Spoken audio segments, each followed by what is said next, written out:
It is 7:34, and if you haven't noticed, which I'm sure you have, gas is really expensive.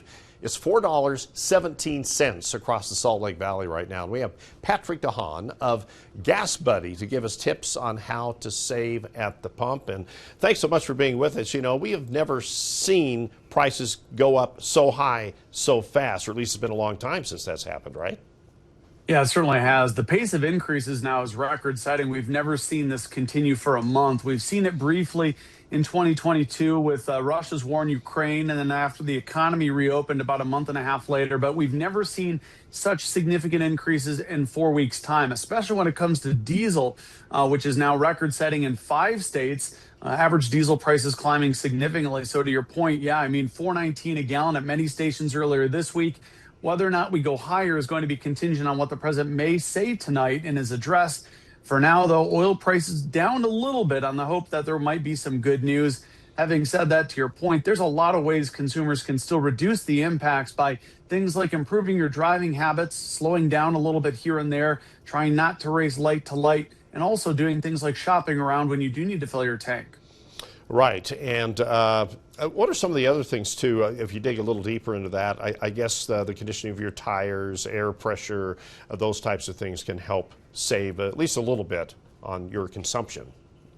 Yeah, exactly right. I mean, simple, basic things like making sure your tires have enough air to reduce friction so that your engine isn't having to work as hard. Those are big things. You know, if you have a check engine light, obviously getting that addressed, because some of those check engine lights, if you're talking about an oxygen sensor, you know, you're going into limp mode using a lot more gasoline. So driving habits, maintenance is often overlooked for many Americans. If you have extra weight in your car, if you have a pack of water that you've been meaning to unload, any extra weight that's traveling around with you can reduce your fuel efficiency as well.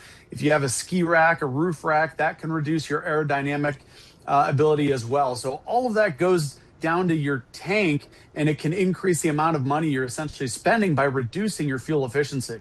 Yeah, a lot of little things can add up with that weight. Okay, so let's say President Trump tonight says, yeah, we're going to end this war in the next 2 or 3 weeks. How fast can prices kind of drop maybe back to where we've seen, or is this going to be a long process?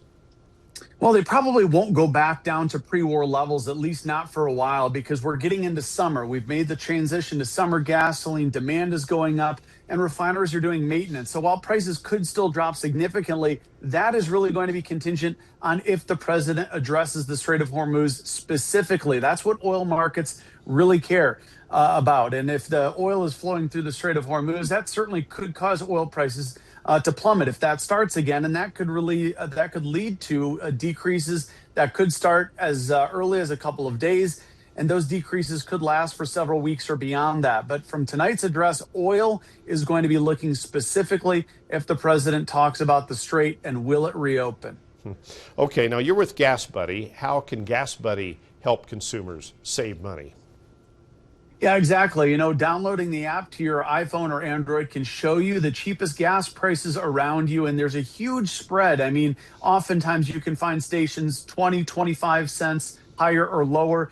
There's other things like the Pay with Gas Buddy card. If you link that to your checking account, we offer flash deals that can reduce prices up to 33 cents a gallon. Otherwise, wholesale clubs, make sure you have one of those loyalty programs. A lot of stations may roll your price back by 5 to 10 cents just for signing up and putting in your phone number at the pump. And it's hard to believe how varied gas prices can be. Or is there a possibility of gouging out there with some dealerships? You know, this is a popular refrain. Oil companies certainly are selling oil at a higher price, but your local gas station is simply buying gasoline and reselling it to you with a margin so that they can keep their doors open. There's not really gouging in that sense. Stations know that there's politicians, lawmakers that are watching them very carefully, but stations directly have a very tough time right now. We've been watching oil prices swing wildly, and gas stations may be paying a drastically different price depending on the headlines, depending on that price of oil. They could be paying 10, 20, even 30 cents a gallon more or less than their competition down the street. All right, Patrick, thank you very much for being with us. A lot of good information there. We appreciate that. Thanks for having me. Okay, take care.